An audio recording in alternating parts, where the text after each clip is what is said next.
আল্লাহ রাব্বুল আলামিন বলেন, ফাআম্মাল ইনসান ইযা মাবতালাহু রাব্বুহু ফাআকরামাহু ওয়া নাআমাহু।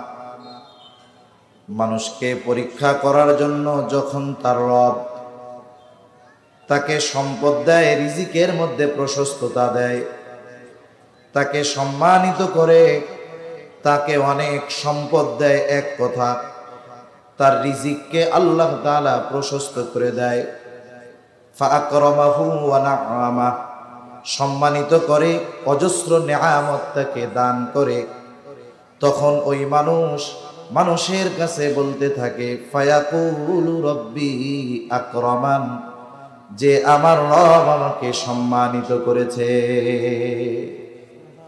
এইরকম বেনামাজি আছে, নামাজ পড়ে না কিন্তু নামাজিরে তিরস্কার করে বলে, নামাজ পড়ে লাভ কি? কি হইছে? কপালে দাগ ফালায়া দিলা, হাঁটুতে পায়ে দাগ হয়ে গেছে, এখনো 3 বেলা পেট পুরে খাইতে পারো না। আর দেখো নামাজ কালাম পড়ি না, তাই আল্লাহ কত ভালোবাসে। ও মনে করে আল্লাহ তাআলা ওকে ভালোবেসে দিয়েছে। আসলে আল্লাহ বলেন কি, যে দিয়েছি পরীক্ষা করার জন্য, আর ও মনে করতেছে ওরে মনে হয় ভালোবেসে দিছি। এটা তাহলে আল্লাহ তাআলা সম্পদ দিয়ে পরীক্ষা নেন। এরপর আল্লাহ তাআলা আবার বলেন, ওয়া আম্মা ইযা মাবতালাহু ফাকাদারা আলাইহি রিজকাহু ফায়াকুলু রব্বি আহানান। আল্লাহ তাআলা যখন মানুষকে পরীক্ষা করার জন্য তার রিজিকের মধ্যে সংকীর্ণতা দেয়, অভাব দরিদ্রতার মধ্যে যখন তাকে পতিত করে, সে তখন বলতে থাকে, ফায়াকুলু রব্বি আহানান, যে আমার রব আমাকে অসম্মানিত করেছে। প্রথম বিষয়টা মূলত সে দাবি করে যে সম্পদ সম্মান আমি পাওয়ার উপযুক্ত ছিলাম, পরিশ্রম করেছি, আমার মেধা শ্রমের কারণে এটা আমি পাইছি, আল্লাহ আমারে দিছে, পরীক্ষা মনে করেন। আবার যখন তার কাছ থেকে আল্লাহ তাআলা পরীক্ষা করার জন্য সম্পদ ছিনিয়ে নিয়ে যায়, কোরআন শরীফটা একটা উঁচু জায়গায় রাখলে সুন্দর হয়, নইলে ওই কাজ একবারে। আবার আল্লাহ তাআলা যখন তার কাছ থেকে পরীক্ষা নেওয়ার জন্য সম্পদ ছিনিয়ে নেয়, সে তখন কি মনোভাব থাকে তার? মুফাসসিরিনে কেরাম বলেন, সে কেমন যেন বলে যে আমি সম্পদের সম্মানের উপযুক্ত ছিলাম, কিন্তু আমাকে আমার রব এগুলো থেকে বঞ্চিত করেছে। নাউজুবিল্লাহ। অনেক মানুষ আছে দেখবেন নির্বাচনে দাঁড়াইছে, অল্প কয়েক ভোটের কারণে হইতে পারে না, মানুষের কাছে বলে হইয়া গেছিলাম মানে, কিন্তু আল্লাহ হইতে দিল না। এইরকম বলে কি বলে না? বলে। তার মানে সে তার রিজিক সংকীর্ণতার কারণ হিসাবে আল্লাহ তাআলাকে দোষারোপ করে। এখন বলেন তো, আমাকে আপনাকে কেউ যদি বিনা কারণে কোনো বিষয়ে দোষারোপ করে, আমি আপনি যত দুর্বল হই না কেন, তার এই মিথ্যা অপবাদের জবাব আমি আপনি দিব কি দিব না? কেউ যদি আমার আপনার ব্যাপারে এমন কিছুর ব্যাপারে দোষারোপ করে যার সাথে আমার সম্পৃক্ততা নাই, এই রকম বিষয়ে যদি কেউ আমাকে দোষ দেয়, আমি যত দুর্বল হই না কেন, আমি প্রতিবাদ করব যে না, এই বিষয়ের সাথে আমার কোনো সম্পৃক্ততা নাই। যখন তারা বলে আমি সম্পদ সম্মানের উপযুক্ত, কিন্তু আমার রব আমাকে এইগুলা থেকে বঞ্চিত করেছে, অপমানিত করেছে, তাদের এই কথার জবাবে আল্লাহ তাআলা বলেন, কাল্লা, কখনোই নয়। তার মানে তোমরা যেই ভ্রান্ত দাবি করতেছো যে তোমরা সম্পদ সম্মানের উপযুক্ত, কিন্তু আমি তোমাদেরকে এগুলা দেই নাই, বিষয়টা এমন নয়।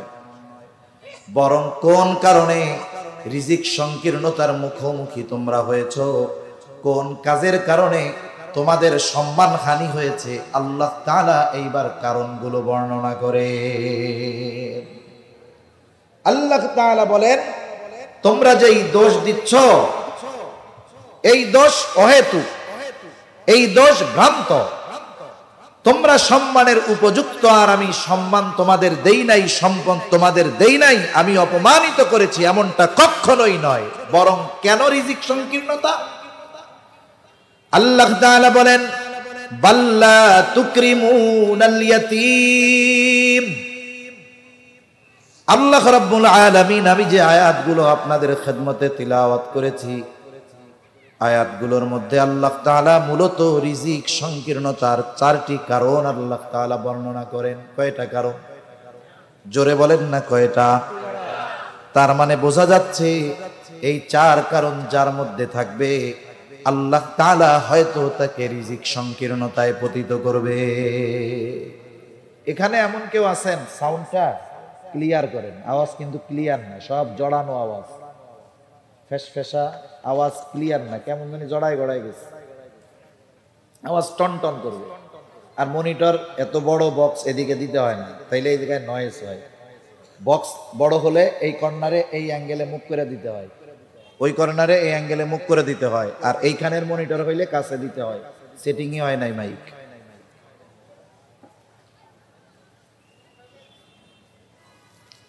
তাহলে রিজিক সংকীর্ণতার কারণ আল্লাহ তাআলা বলতেছেন। আওয়াজ তো ছাড়েন, ভাষায় দেন, আওয়াজ একেবারে পুরো টন টন করে ভাষায় দিবেন, কথা বলতে যেন কষ্ট না হয়, আর ইজি ক্লিয়ার কথা যেন আসে। তাহলে এখানে কি কেউ আছেন যে চান যে রিজিক সংকীর্ণ হোক? কথা বুঝেন নাই মনে হয়।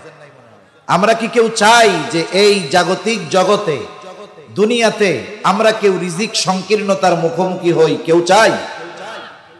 আমরা সবাই আল্লাহ তাআলার কাছে প্রশস্ত রিজিক চাই। এই জন্য আল্লাহ তাআলার কাছে দোয়া করি, আল্লাহুম্মা রযুকনা রিজকান ওয়াসিআ। আয় আল্লাহ, আপনি আমাদেরকে প্রশস্ত রিজিক দান করেন। কিন্তু আল্লাহ তাআলা যেই কর্মগুলোর কথা উল্লেখ করলেন, ওই কাজগুলো, ওই ত্রুটিগুলো যদি কোনো মানুষের মধ্যে পাওয়া যায়, তাহলে এই দুনিয়ায় সে রিজিক সংকীর্ণতার মুখোমুখি হয়ে যায়। আল্লাহ তাআলা রিজিক সংকীর্ণতার কারণ বর্ণনা করতেছেন। রিভার্ব আছে, এই তো বক্স চালাইতে হইলে ডিজিটাল মেশিন আনতে হবে, এগুলো মনে রাখবেন। বক্স কোনোদিন এইগুলো দিয়ে চলে না, সেজন্য সুন্দরভাবে সেটিং পেটিং ঠিক মতো করতে হয়। তো সুন্দর মাহফিল আপনারা এরকম করছেন কেন? যার জন্য যেটা, এটা না দিয়ে দুইটা মাইক দুই কর্নারে দিতেন তাহলে আরো আওয়াজ সুন্দর হইত। এখন ওয়াজ মাঝে মধ্যে এনাদেরও করতে হয়, কিছু করার নাই। আয়োজক সবসময় চেষ্টা করে সর্বোচ্চ সুন্দর হোক, কিন্তু আয়োজক তো আর বুঝবে না। আয়োজক তো বুঝবে না যে আয়োজক বলবে সবচেয়ে ভালোটা নিয়ে আসবেন আপনি। এখন আয়োজক তো বলে দিচ্ছে ওনারা ওনাদেরটাই নিয়ে আসবে, এ হলো অভ্যাস।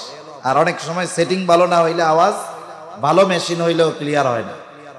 3-4 জায়গা থেকে আওয়াজ আসতেছে আমার কানে, শুধু বক্স আসবে, এই জায়গা থেকে পেছনের আওয়াজ পাচ্ছি, ওই দিকের একটা মাইকের আওয়াজ আসতেছে, এই জন্য দড়ায় যাচ্ছে, এরকম লাগতেছে আমার কাছে। তাহলে আল্লাহ তাআলা রিজিক সংকীর্ণতার কারণগুলো বলেন। 1 নাম্বার, আল্লাহ তাআলা তাদের ওই মিথ্যা অপবাদের জবাবে বলেন, কাল্লা, কখনোই নয়, যে তোমরা ইকো দিবেন না, ইকো দিবেন না। আল্লাহ রাব্বুল আলামিন বলেন, তোমরা যে বলতেছো তোমরা সম্মান সম্পদের উপযুক্ত, আমি আল্লাহ তোমাদেরকে বঞ্চিত করেছি, এমনটা কখনোই নয়। বরং কি 1 নাম্বার আল্লাহ তাআলা বলেন, বাল্লা তুকরিমুনাল ইয়াতীম। 1 নাম্বার কারণ, তোমরা ইয়াতীমকে সম্মান করো না। ইয়াতীমকে সম্মান করার দ্বারা কি উদ্দেশ্য? অর্থাৎ তোমরা ইয়াতীমের হক আদায় করো না, ইয়াতীমের সাথে সদাচরণ করো না। এখন সম্মান তো তাকে করতে হয় যে বয়সে বড় হয়, তাকে সম্মান করতে হয়। কিন্তু বাস্তবতা হলো একটা ইয়াতীম তার ইয়াতীমের পরিচয় বহন করবে বালেগ হওয়া পর্যন্ত। তার মানে যেই নাবালেগের বাবা নাই, মা নাই, কেউ নাই, অথবা বাবা নাই, সে হলো ইয়াতীম। তাহলে ইয়াতীম তো ছোটই হয়, স্বাভাবিক বিষয়। তার মানে ইয়াতীমকে সম্মান করো না, এর দ্বারা উদ্দেশ্য হলো ইয়াতীমের সাথে সদাচরণ করো না, ইয়াতীমের হক তোমরা আদায় করো না। ইয়াতীমের হক আমাদের কাছে কি? 1 নাম্বার, ইয়াতীম প্রথমত 2 ধরনের হয়। কয় ধরনের? একটু জবাব দেন না, কয় ধরনের? 2 ধরনের। 1 ধরনের ইয়াতীম হলো ধনী ইয়াতীম, আর 1 ধরনের ইয়াতীম হলো গরিব ইয়াতীম। নিঃস্ব ইয়াতীম, মিসকিন ইয়াতীম, যার বাবা তার জন্য কোনো সম্পদ রেখে যায় নাই। আর ধনী ইয়াতীম, বাবা মারা গেছে কিন্তু উত্তরাধিকার হিসাবে অঢেল সম্পদের মালিক সে। প্রথম বিষয় হলো ইয়াতীম ধনী হোক আর গরিব হোক, উভয় ইয়াতীমের সাথে সদাচরণ করতে হবে, ভালো ব্যবহার করতে হবে দুইজনের সাথেই। যার বাবা নাই কিন্তু সম্পদ আছে, ইয়াতীম, তার সাথে যদি খারাপ আচরণ করা হয় ওই ইয়াতীমের অন্তরে ব্যথা আসবে। আহারে, আজকে যদি আমার বাবা বেঁচে থাকতো তাইলে আমার সাথে কেউ খারাপ আচরণ করতো না, আমাকে কেউ ধমক দিত না, আমাকে কেউ কষ্ট দিত না। আর গরিব ইয়াতীম, তার সাথে যদি কেউ খারাপ আচরণ করে সে দুইটা জিনিস চিন্তা করবে, আহারে যদি আমার বাপ থাকতো আর যদি আমার সম্পদ থাকতো তাহলে সমাজের মানুষ আমার সাথে কখনো খারাপ আচরণ করতো না। এক কথায় আমাদের আচরণের মাধ্যমে যেন কোনো ইয়তীম কষ্ট না পায়, সে ধনী হোক আর দরিদ্র হোক। রাসূল আকরাম সাল্লাল্লাহু আলাইহি ওয়াসাল্লামের কাছে একজন লোক আসছে, নবীজির কাছে এসে বলে, ইয়া রাসূলুল্লাহ, আমার হৃদয়টা কঠোর হয়ে গেছে, আপনি আমাকে আমল শিখায় দেন, যে আমল করলে আমার কঠোর হৃদয়টা নরম হয়ে যাবে। একজন সাহাবী এসে বলতেছে, আমার হৃদয়টা কঠোর হয়ে গেছে, আমল শিখায় দেন, যে আমলে দিলটা নরম হবে। চিন্তা করেন, নবীজির সময়ের মানুষ, নবীজিকে দেখা মানুষ বলতেছে হৃদয় কঠোর হয়ে গেছে। আপনি আমি যদি এই জামানার দিকে খেয়াল করি, আমাদের হৃদয়টা এতটা কঠোর হয়েছে, আমার মনে হয় অনেকের হৃদয়ের কঠোরতা এত যে পাথর চূর্ণ বিচূর্ণ করে ফেলা যাবে, কিন্তু তার হৃদয়টাকে কোমল নরম করা যাবে না। এত কঠোরতা তার হৃদয়ের মধ্যে। এই জন্যই তো সামান্য বিষয় নিয়ে মানুষ মানুষকে মেরে ফেলে, মানুষ মানুষকে হত্যা করে ফেলে। 1 টাকা 2 টাকা পাওনা চাইছে, মেরে ফেলতেছে। ওই জামানার মানুষ নবীজির কাছে এসে বলে, একটু আমল শিখায় দেন, কি করলে আমার কঠোর দিলটা নরম হবে।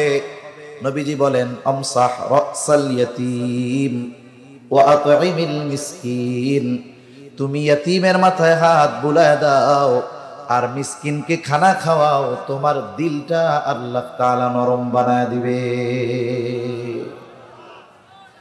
তাহলে ইয়াতীমের মাথায় হাত বুলায় দিলে আল্লাহ তাআলা কঠিন দিলকে নরম বানায় দেয়, কঠিন দিল নরম বানায় দেয়। আর যদি কারো দিল নরম না হয় তাহলে তার কাছে মানুষ আসে না, বেড়ে না, তার কাছে মানুষ আসে না, বেড়ে না, এটা স্বাভাবিক বিষয়। রাসূল আকরাম সাল্লাল্লাহু আলাইহি ওয়াসাল্লামের কাছে কেন মানুষ এত ভিড়ত? কারণগুলোর মধ্যে একটা কারণ হলো আমার আপনার রব নবীর প্রতি দয়া কইরা নবীর দিলটা নরম বানায় দিছিলেন। এই জন্য আল্লাহ তাআলা বলেন, ফাবিমা রাহমাতিন মিনাল্লাহি লিনতা লাহুম ওয়ালাউ কুনতা ফাযযান গালিযাল কলবি লানফাদ্দু মিন হাওলিক। আল্লাহ তাআলা বলেন, দয়া কইরা আপনার রব আপনার দিলটারে নরম বানায় দিছে। আপনি যদি কঠোর স্বভাবের, রুক্ষ স্বভাবের হইতেন, আপনার হৃদয়ে যদি কোমলতা না থাকতো, লানফাদ্দু মিন হাওলিক, তাইলে এরা আপনার পাশ থেকে সরে যাইতো, কাছে ঘেসতো না, কাছে আসতো না। আপনার দিল নরম, এই জন্য এরা আপনার কাছে একটু আসে। এরা তো অনেক সময় আদব বুঝে না, এদের দ্বারা অনেক উল্টাপাল্টা হয়ে যায়। সুতরাং আপনি রাগ হইয়েন না, ফাফু আনহুম মুস্তাগফির লাহুম, আপনার সাথে তারা যদি কোনো অন্যায় আচরণ কইরাই ফেলে আপনি তো মাফ করবেনই করবেন, সাথে সাথে আল্লাহ তাআলার কাছে তাদের জন্য ক্ষমাও চাইবে। এজন্য স্বাভাবিকভাবে কোমল হৃদয়ের মানুষের কাছে আসে বেশি মানুষ। তা নবীজির কাছে আয়েশা বলল, কি করলে দিল নরম হবে? নবীজি বলেন, ইয়াতীমের মাথায় হাত বুলাও, মিসকিনদের খানা খাওয়াও। তাহলে 1 নাম্বার ইয়াতীমের হক হলো ইয়াতীমের সাথে সদাচরণ করা, ভালো ব্যবহার করা। ইয়াতীমের সাথে কঠোর আচরণ করা এটা কোনো মুমিনের স্বভাব হতে পারে না, কারণ ইয়াতীমের সাথে খারাপ আচরণ করা এটা হলো আবু জেহেলের খাসলাত। আর ইয়াতিমের সাথে সদাচরণ করা এটা হলো মুহাম্মাদুর রাসূলুল্লাহ সাল্লাল্লাহু আলাইহি ওয়াসাল্লামের আমল। আবু জেহেল কি করত? ইয়াতিমদের হক মাইরা খাইতো। আবু জেহেলের বদ অভ্যাসগুলোর মধ্যে একটা বদ অভ্যাস ছিল যে যখন কোন সম্পদশালী ব্যক্তি মুমূর্ষু অবস্থায় পৌঁছায়া যাইত, জীবনের শেষ সময়গুলো অতিবাহিত করতেছে, লোকটাও সম্পদশালী আর এই লোকটার সন্তান আছে যেটা নাবালক, কম বয়সী, তার মৃত্যুর পরে তার সম্পদ এবং সন্তানের দেখভাল করার কেউ নাই। এইরকম লোক খুঁজা আবু জেহেল তার কাছে গিয়া বলতো, তুমি তো মইরাই যাইবা, তুমি মারা যাওয়ার পরে তোমার রেখে যাওয়া সম্পদ, তোমার সন্তান, এদের অবস্থা কি হবে? মানুষে তো সব লয়ে যাইব। এক কাজ করো, সবার সামনে তুমি তোমার সন্তান এবং সম্পদের অভিভাবক হিসাবে আমার নামটা ঘোষণা করে দাও। এইবার লোকটা চিন্তা করতো, আবু জেহেল তো লিডার মানুষ, আমার সন্তান যদি আবু জেহেলের অধীনে থাকে, সম্পদ যদি আবু জেহেলের অধীনে থাকে, সে যদি অভিভাবক হয়, তাইলে আমার সম্পদের দিকে অন্য কেউ তাকাবে না, আমার সন্তানের দিকে কেউ আর চোখে তাকাতে পারবে না, কষ্টও দিতে পারবে না। সে তার সন্তান এবং সম্পদের নিরাপত্তার কথা চিন্তা কইরা বইলা যাইতো, আমি মারা যাওয়ার পরে আমার সন্তান সম্পদের অভিভাবক আবু জেহেল। এবার লোকটা মারা গেছে। আবু জেহেল এবার কি করত? ওই সম্পদ নিজে গ্রাস করে নিত। বাচ্চাটা যখন বড় হইতো, প্রয়োজনে যখন আবু জেহেলের কাছে গিয়ে সম্পদ চাইতো, আবু জেহেল বাচ্চাকে সম্পদ দিত না, ইয়াতিমের হকটা মাইরা খাইত। এবং কোন ইয়াতিম যদি তার কাছে গিয়ে সম্পদ চাইতো, তার বাবার সম্পদ যদি, তার সম্পদ যদি সে ফেরত চাইতো, আবু জেহেল তার সাথে রুক্ষ আচরণ করে ঘাট ধইরা বাইর কইরা দিত। এরকম একবার এক ইয়াতিমের সাথে এই কাজ করছে আবু জেহেল। ইয়াতিম কান্না করতেছে, নবীজির সাথে সাক্ষাৎ। কান্না করো কেন? ইয়াতিম খুলে বলছে যে আমার এই অবস্থা, এরকম এরকম করছে আবু জেহেল। নবীজি ওই বাচ্চাকে নিয়ে আবু জেহেলের কাছে গেছে যে তার সম্পদ ফিরায় দাও, নাইলে কিন্তু আখেরাতে কঠিন মুসিবতে পড়তে হবে। আখেরাতের পরকালের ভয়ভীতি দেখাইছে। আবু জেহেল এরা পরকালের ব্যাপারে অবিশ্বাসী, উদাসীন, বলে মইরা পয়সা গইলা যামু, আবার আল্লাহ বানাইবো উঠাইবো, এটা কিভাবে সম্ভব? যখন আবু জেহেল ওই রকম আচরণ করে সম্পদ ফেরত দেয় নাই, নবীজি ফিরে আসতেছে, মনটাও খারাপ যে একজন ইয়েতিমের সম্পদ ওর কাছ থেকে উদ্ধার করে দিতে পারলাম না, নবীজির মন খারাপ। আল্লাহ তাআলা তখন কাফেরদের বদ স্বভাব সূরা মাউনে প্রথম 3টা আয়াতে কাফেরদের কয়েকটা বদ স্বভাবের কথা বলছেন। এর মধ্যে একটা কি? আল্লাহ রাব্বুল আলামিন বলেন, আরাআইতাল্লাযী ইউকাযযিবু বিদ্দীন ফাযালিকাল্লাযী ইয়াদউল ইয়াতীম। আল্লাহ তাআলা আবু জেহেল তথা মক্কার কাফেরদের বদ স্বভাবগুলোর মধ্যে একটা স্বভাব, ফাযালিকাল্লাযী ইয়াদউল ইয়াতীম। তারা ইয়াতিমদেরকে ঘাড় ধাক্কা দিয়া বের করে দেয়, তারা তাদের সম্পদ বঞ্চিত করে, তাদের সাথে খারাপ আচরণ করে। এটা কাফেরদের অন্যতম একটা বদ স্বভাব। আর ইয়াতিমদের সাথে খারাপ আচরণ করাটাই হলো আবু জেহেল মার্কা স্বভাব। আর ইয়াতিমের সাথে সদাচরণ করা এটা হলো মুহাম্মাদুর রাসূলুল্লাহর স্বভাব।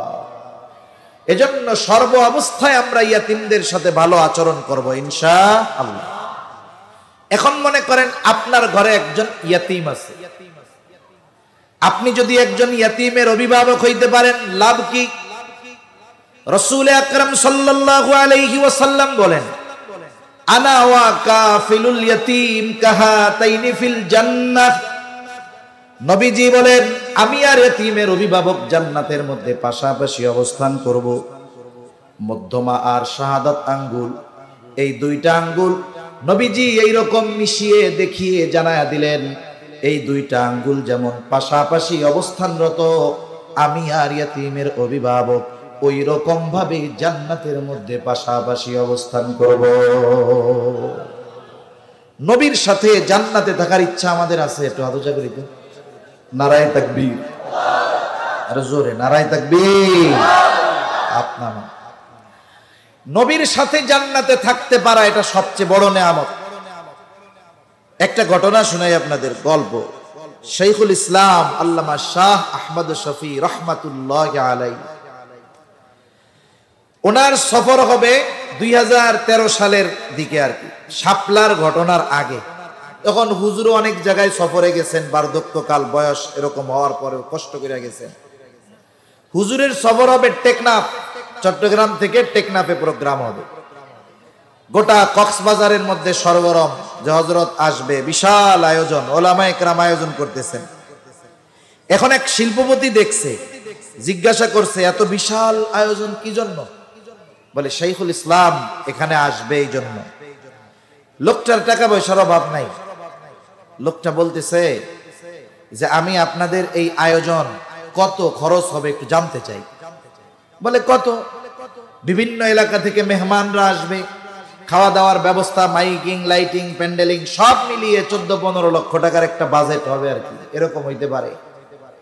তা লোকটা বলতেছে যে যত খরচ হয় সব আমি দিয়ে দিব, 15 লাখ না, আরো যদি বেশি খরচ হয় আরো বেশি আমি দিব। একটা শর্ত আছে। শর্তটা কি? বলে আমার একটু হুজুরের পাশে বসার ব্যবস্থা করে দিতে হবে, হুজুরের হাতটা একটু ধরার সুযোগ করে দিতে হবে, একসাথে একটু খাওয়ার সুযোগ করে দিতে হবে। তো এটা কোনো ব্যাপার হইল? 15-20 লাখ টাকা দিবেন, এ কোনো ব্যাপার? কোনো ব্যাপার না।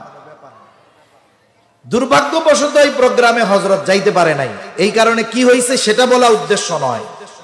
মূল উদ্দেশ্য হলো এটা বলা, একটা লোক 20 লক্ষ টাকা খরচ করতে রাজি, তার শুধু ইচ্ছা শাইখুল ইসলামের হাতটা একটু ধরবে, পাশে একটু বসবে, এক দস্তরখানে একটু খানা খাবে। চিন্তা করছেন?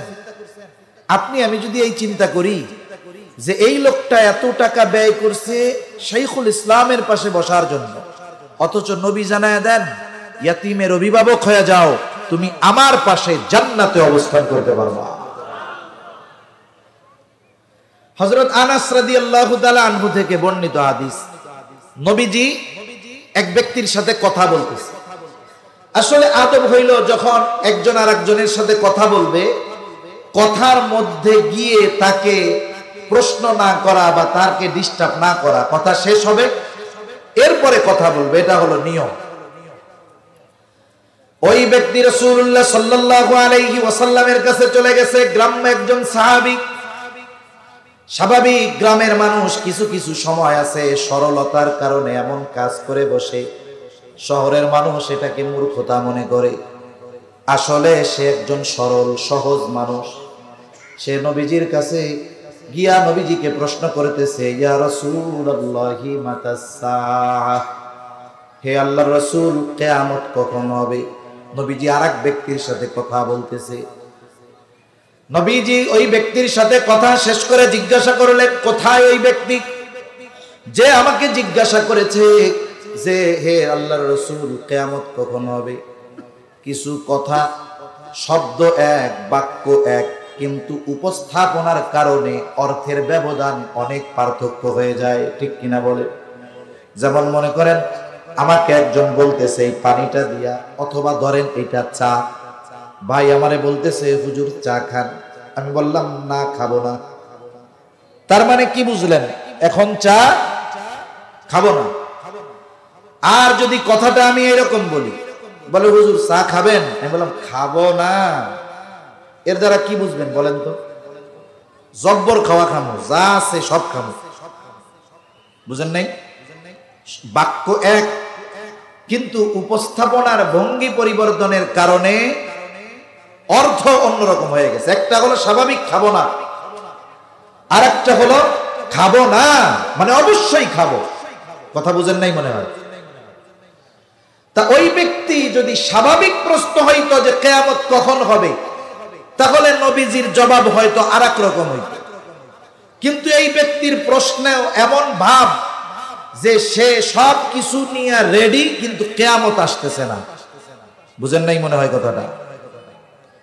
সে সব কিছু নিয়ে প্রস্তুত, কিয়ামতের জন্য অপেক্ষা করতেছে, কিন্তু কিয়ামত আসতেছে না। প্রশ্নের ভাবটা এরকম। আরেকটা উদাহরণ দেই তাহলে বুঝতে সহজ হবে।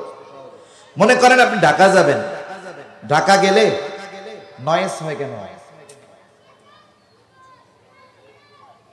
আপনি ঢাকা যাবেন, বাসের টিকিট কাটেন না? বাসের টিকিট নোয়াখালী গেছেন বা মাইজদি গেছেন, সোনাপুর গেছেন, এখন আপনি স্বাভাবিকভাবে আগের থেকে টিকিট কাটেন নাই। ওইখানে গিয়ে আপনি লাল সবুজ কাউন্টারে গিয়ে জিজ্ঞাসা করলেন, ভাই বাস কয়টায় আসবে? লাল সবুজ কাউন্টারের থেকে জবাব দিল, বাস আসবে 10টায়। আচ্ছা, একটা টিকিট দেন। আপনি টিকিট কাটলেন, গাড়ি কয়টায় আসবে? জোরে বলেন না, কয়টায়? 10টায়। এখন 10টা বেজে পার হয়ে 11টা বেজে গেছে, গাড়ির খবর নাই। আপনি কি বসে থাকবেন নাকি? কাউন্টার দ্বারা যে জিজ্ঞাসা করবেন না? এইবারও জিজ্ঞাসা করলেন, বাস কখন আসবে? টিকিট কাটার আগে জিজ্ঞাসা করেছেন, বাস কখন আসবে? টিকিট কেটেছেন, সময় পার হয়ে গেছে, বাস আসে না, আবার জিজ্ঞাসা করলেন, বাস কখন আসবে? বলেন তো, এই একই প্রশ্ন, একই শব্দ, একই বাক্য, কিন্তু উদ্দেশ্যের তফাৎ আছে না নাই? বাচন ভঙ্গিটাও ভিন্ন হবে। তখনের প্রশ্ন হলো আপনি তার কাছ থেকে খবর জানতে চাইছেন যে কখন আসবে, আর এখনের প্রশ্নের মধ্যে এই কথাগুলো আছে। ধর্মিয়া টিকিট কাইটা পয়সা রয়েছি, 10টা বাজে গেছে, এখনো গাড়ি আসে না কেন? এটাই তো মূল কথা নাকি? এটাই মূল।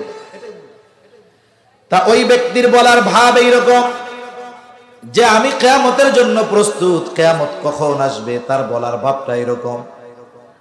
নবীজি এই জন্য পাল্টা তাকে প্রশ্ন করলেন, মা আ'দাত্তা লাহা, তুমি কিয়ামতের জন্য কি পাথেয় সংগ্রহ করছো? লোকটা এবার জবাবে বলে, আমি আল্লাহ এবং তার রাসূলকে ভালোবাসি। নবীজি বলেন, আল মারউ মা'a মান আহাব্বা, যে যাকে ভালোবাসে তার সাথে অবস্থান করবে। এই কথা বলার পর লোকটা বাড়ির দিকে হাঁটা শুরু করলো। একটু দেখেন, প্রশ্ন ছিল কি কিয়ামত কখন হবে, সর্বশেষ জবাবে গিয়ে ঠেকছে কি যে যাকে মহব্বত করে তার সাথে অবস্থান করবে। লোকটা চলে গেছে।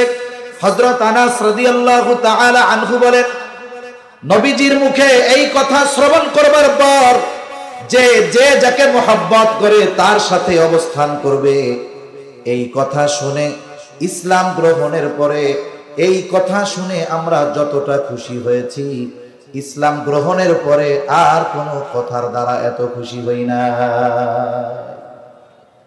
সাহাবায়ে কেরাম নবীর সাথে জান্নাতে থাকতে পারার সুসংবাদকে মনে করেছেন ইসলাম গ্রহণের পরে সবচাইতে বড় সুসংবাদ।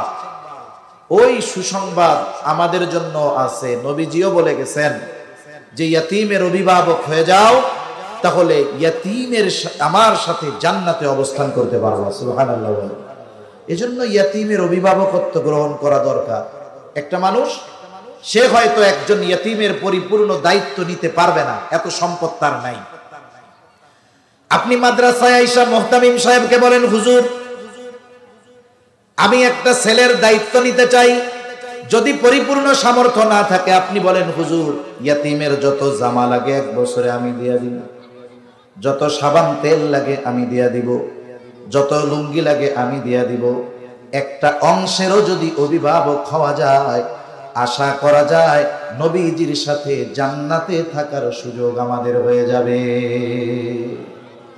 এই কাজটা করা কঠিন না। কয় টাকার আর তেল পানি লাগে, কয় টাকার আর সাবান লাগে, এতটুকু দায়িত্ব নেন, কাজ হয়ে যাবে। আর যার ঘরে ইয়াতীম আছে তাদের জন্য নবীজি বলেন, ওই ঘর কতই না উত্তম ঘর, যেই ঘরে একজন ইয়াতীম আছে আর তার সাথে সদাচরণ করা হয়। নবীজি বলেন, ওই ঘর কতই না নিকৃষ্ট ঘর, যেই ঘরে একজন ইয়াতীম আছে আর তার সাথে অসৎ আচরণ করা হয়। বুজুর্গানে দিন বলেন, এর দ্বারা উদ্দেশ্য হলো যেই ঘরে ইয়াতীম আছে তার সাথে যদি সদাচরণ করা হয়, আল্লাহ তাআলা বরকত রহমত দিয়ে ওই ঘর ভরপুর করে দেয়। আবার যেই ঘরে ইয়াতীম আছে তার সাথে যদি অসদাচরণ করা হয়, আল্লাহ তাআলা ওই ঘর থেকে রহমত এবং বরকত উঠায় নিয়ে যায়। এজন্য যাদের ঘরে ইয়াতীম আছে সদাচরণ করা চাই। এতে লাভ হবে যেই ঘরওয়ালা ইয়াতীমকে লালন পালন করতেছে তার আবার অনেক সময় তো বিপরীত এমনটাও হয়, ইয়াতিমের সাথে সদাচরণ তো বহুদূর, অনেক মানুষ আছে ইয়াতিমকে তার হক বঞ্চিত করে, ইয়াতিমের সম্পদ অন্যায়ভাবে দখল দিয়ে দেয়। আছে না এরকম? অনেকে আছে।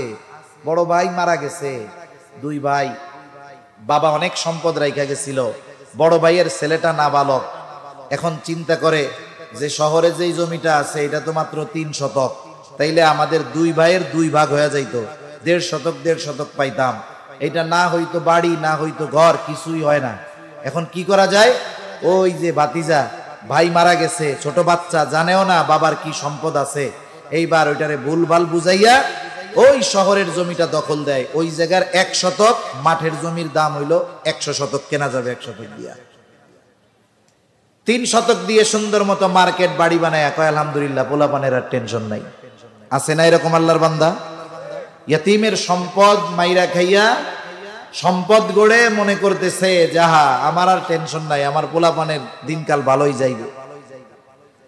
স্বাভাবিকভাবে অন্যায়ভাবে কারো সম্পদ ভক্ষণ করা এটা তো হক নষ্ট করাই, কিন্তু ইয়াতিমের সম্পদ ভক্ষণ করা এটা আরো বেশি বিপজ্জনক। আল্লাহ তাআলা কোরআনুল কারীমের মধ্যে বলেন, ইন্নাল্লাযীনা ইয়াকুলুনা আমওয়ালাল ইয়াতামা যুলমান ইন্নামা ইয়াকুলুনা ফী বুতুনিহিম নারা। আল্লাহ তাআলা বলেন, নিশ্চয়ই যারা অন্যায়ভাবে ইয়াতিমের সম্পদ ভক্ষণ করে, ইন্নামা ইয়াকুলুনা ফী বুতুনিহিম নারা, তারা কেমন যেন আগুন দিয়ে তাদের পেট ভরপুর করে। একটু বুঝে থাকলে জবান খুলে জবাব দিবেন, বলেন তো ইয়াতিমে আগুনের অবস্থান জান্নাত নাকি জাহান্নাম?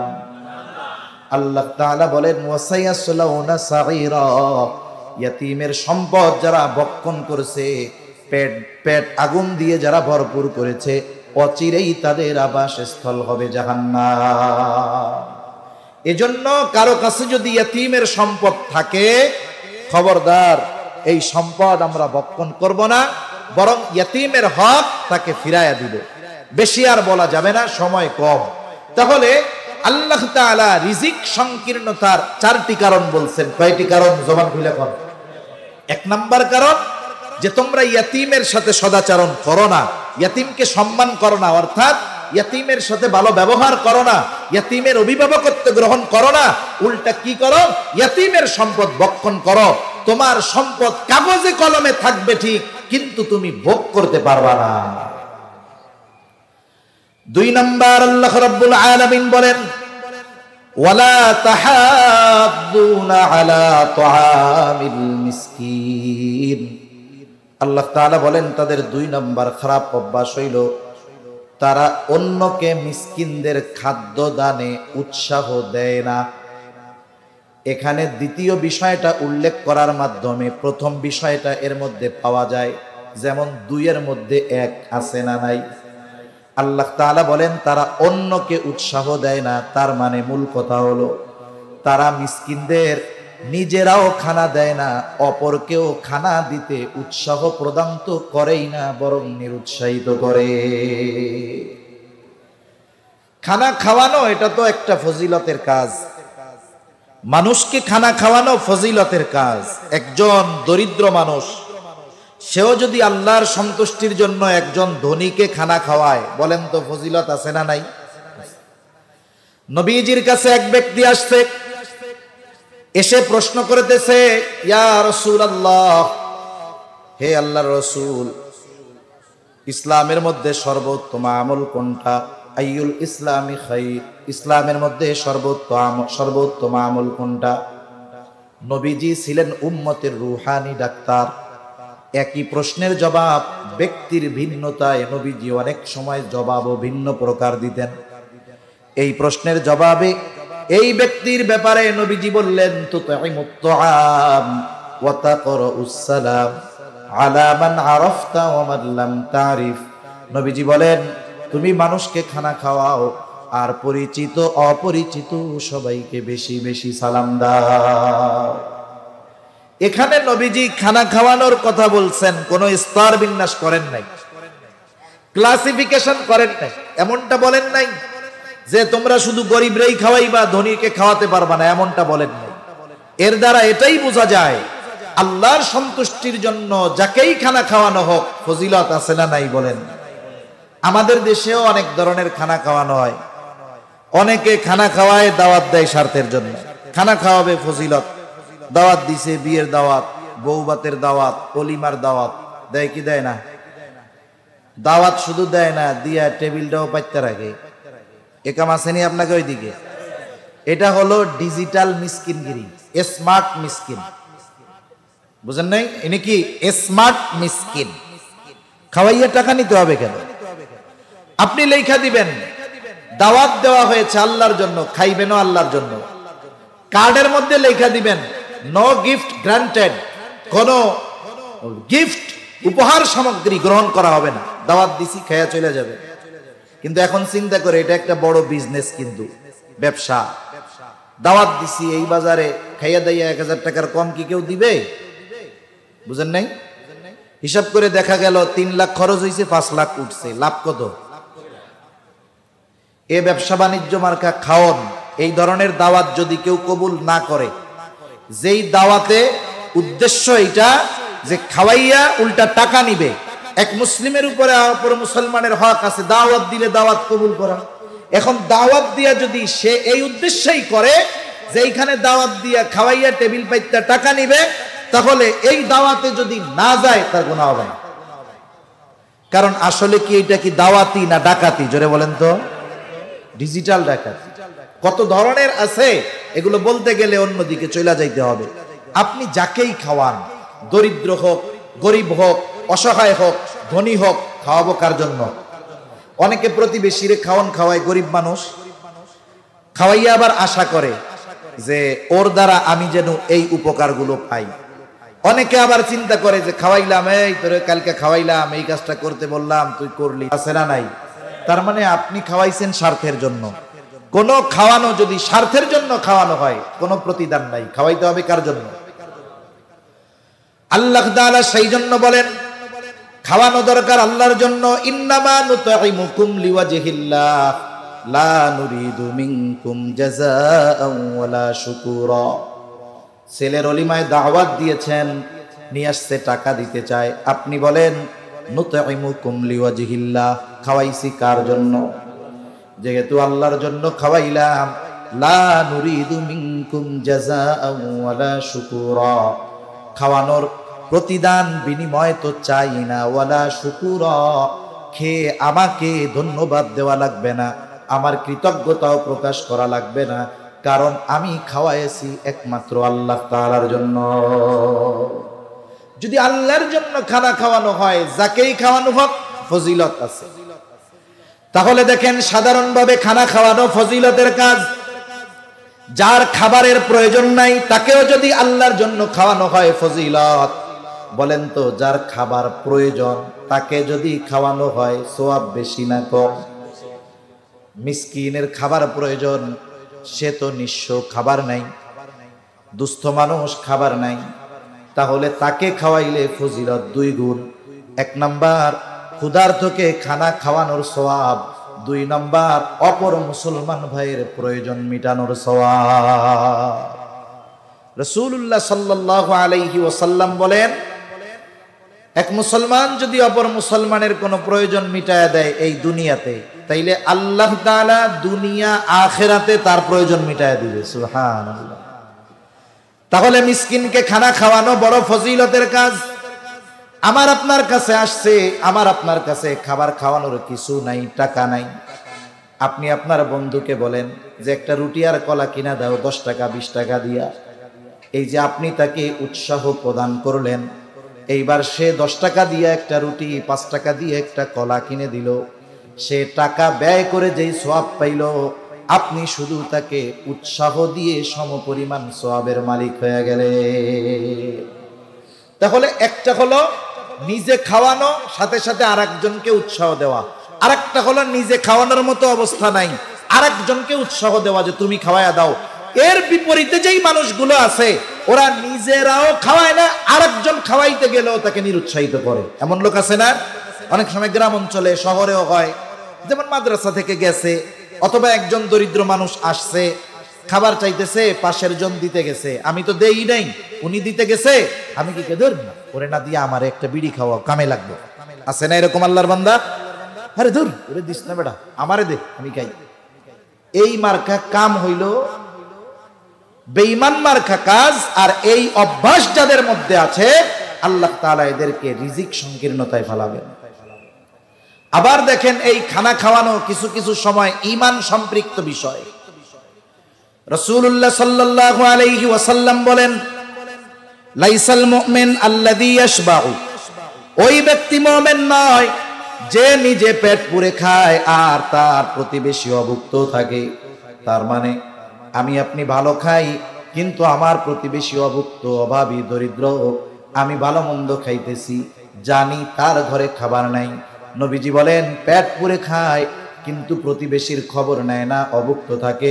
নবীজি বলেন, ওই ব্যক্তি পরিপূর্ণ মুমিন হতে পারে না। এজন্য প্রতিবেশীর দিকে খেয়াল রাখার দরকার। প্রতিবেশী যদি অভুক্ত থাকে, এই দিকে খেয়াল রাখা দরকার।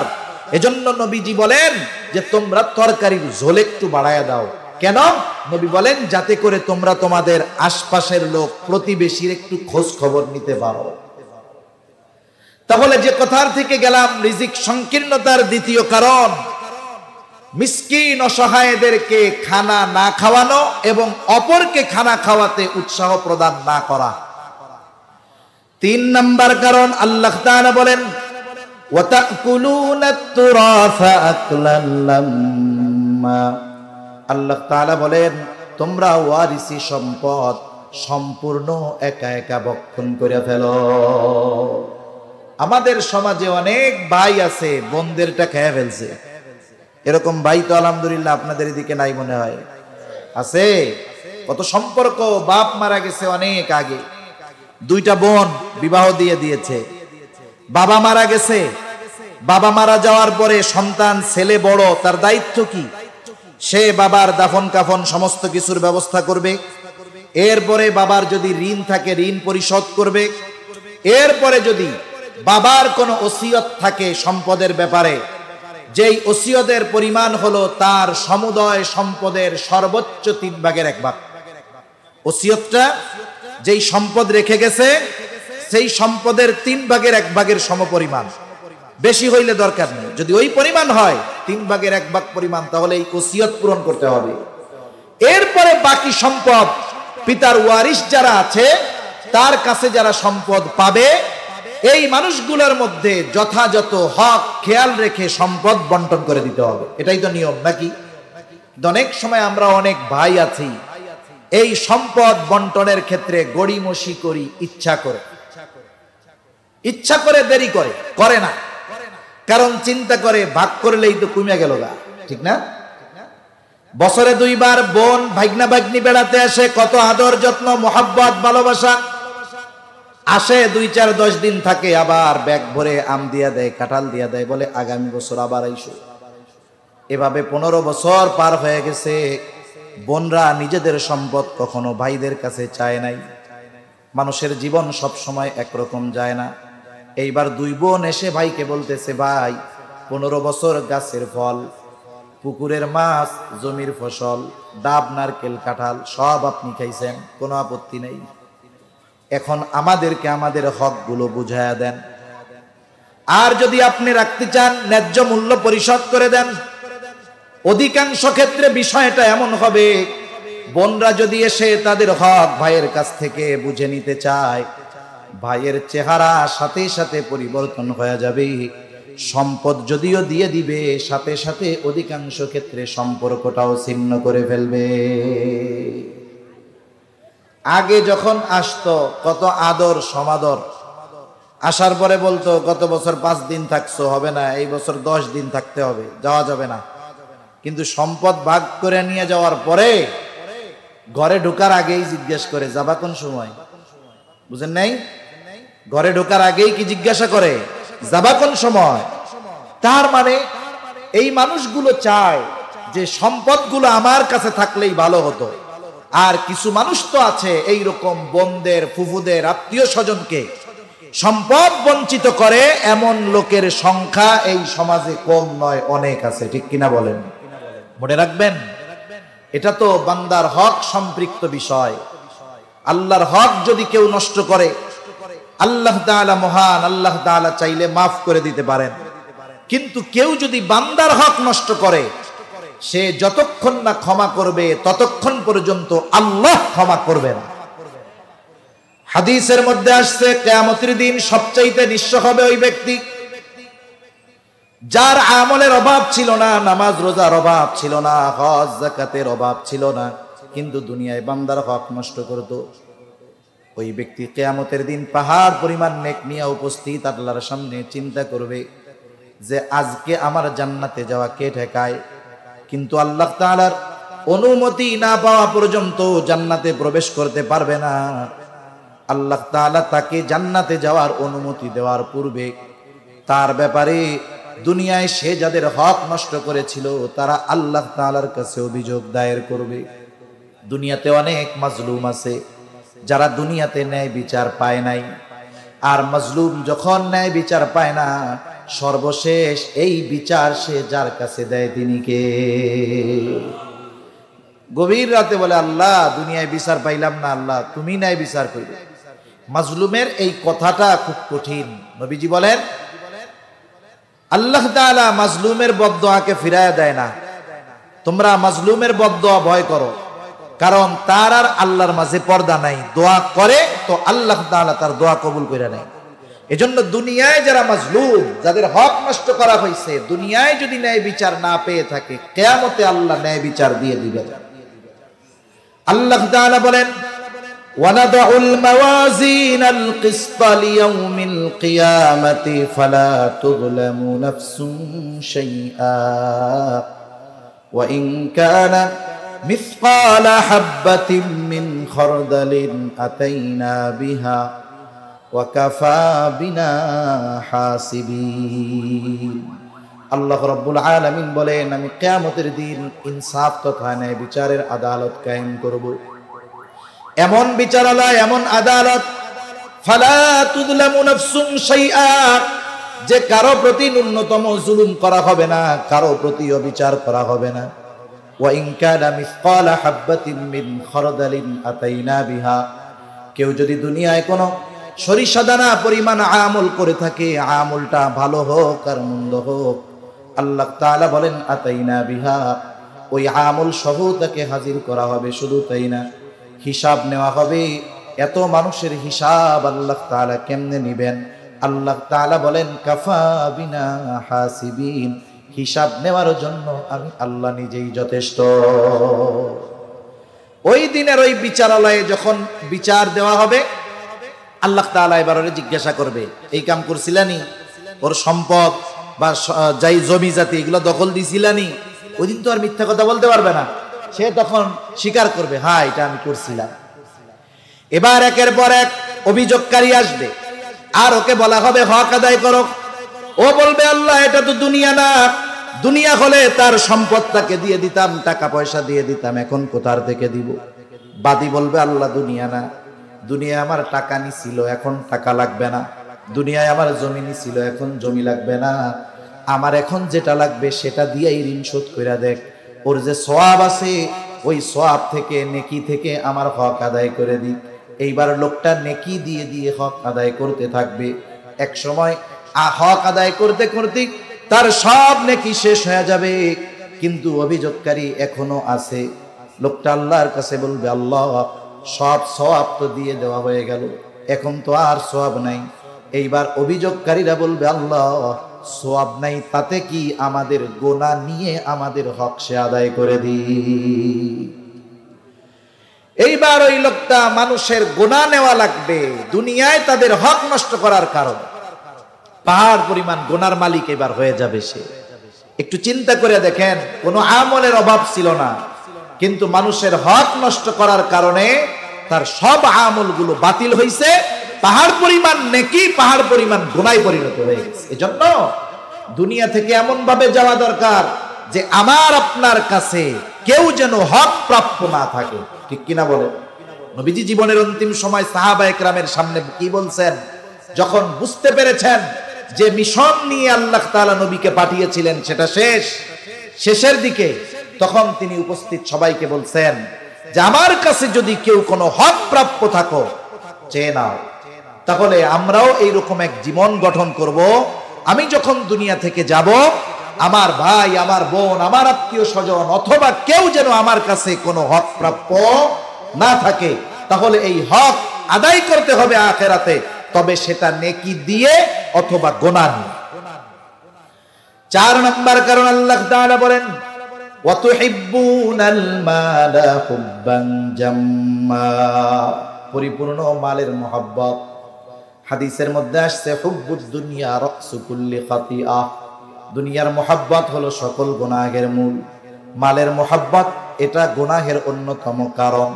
যাদের মধ্যে মালের মহব্বত ঢুকে যায়, ওয়াতুহিব্বুনাল মালা হুব্বান জাম্মা, এই মালের মহব্বত যখন ঢুকে যায় তখন সে যাচাই বাছাই করে না কোনটা ভালো কোনটা মন্দ।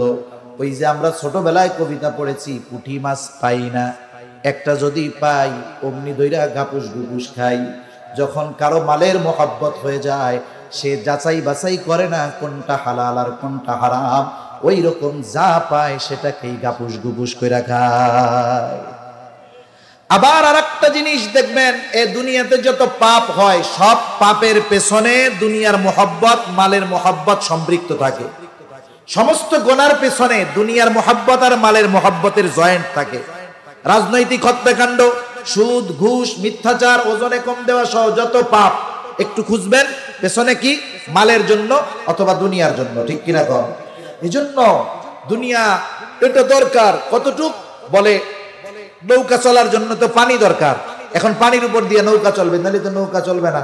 এখন ওই পানি যদি নৌকার মধ্যে ঢুকে, তাহলে নৌকা আর উপরে থাকবে না, ডুবে যাবে। দুনিয়ায় চলার জন্য সম্পদ দরকার, তবে দিনকে বাদ দিয়ে যদি কেউ দুনিয়া উপার্জন করতে যায়, তাহলে তার আমও যাবে, সালাও যাবে, ঠিক কিনা বলেন? এখন আসেন, এই যে 4 জিনিসের কথা আল্লাহ বললেন, যে তারা বলে যে আমরা সম্পদ সম্মানের উপযুক্ত, কিন্তু আমাদেরকে আল্লাহ রিজিক সংকীর্ণতায় ফলায়া দিলেন, আমরা যোগ্য ছিলাম। আল্লাহ বলে না, তোমরা ইয়াতিমদের সাথে ভালো আচরণ করো না, তোমরা মিসকিনদেরকে খানা খাওয়াও না, তোমরা ওয়ারিসি সম্পদ সব নিজেরা ভক্ষণ করো, সাথে সাথে মালের মহব্বত তোমাদের বেশি, এই জন্য তোমাদেরকে আমি আল্লাহ দুনিয়ায় রিজিক সংকীর্ণতায় ফলায়া দিছি। এখন বলেন, এই ত্রুটিগুলো যদি আমাদের মধ্যে থাকে, আমরা কি রাখবো না বাদ দিয়া দিব? কারা কারা বাদ দিব? হাত উঁচা করেন। নারায়ে তাকবীর, নারায়ে তাকবীর। এই যে মাদ্রাসা, এখানে 20 বছর আগেও নাকি মানুষ সন্ধ্যা লাগলেই চলতে ভয় পাইতো। কত সুন্দর এক বাগান, কত সুন্দর এক পরিবেশ, অনেক ছাত্ররা পড়ালেখা করতেছে। এই মাদ্রাসার ছাত্ররা আসছে, প্রথম ছাত্র যিনি, তিনিও দেখা করছে আইসা, ওনারা আসছে। এই যে এক সুন্দর জান্নাতি বাগান, এই বাগানের পরিচর্যা আমাদের করার দরকার আছে না নাই? জোরে বলেন, আছে না নাই? পরিচর্যা অনেক ভাবে হয়।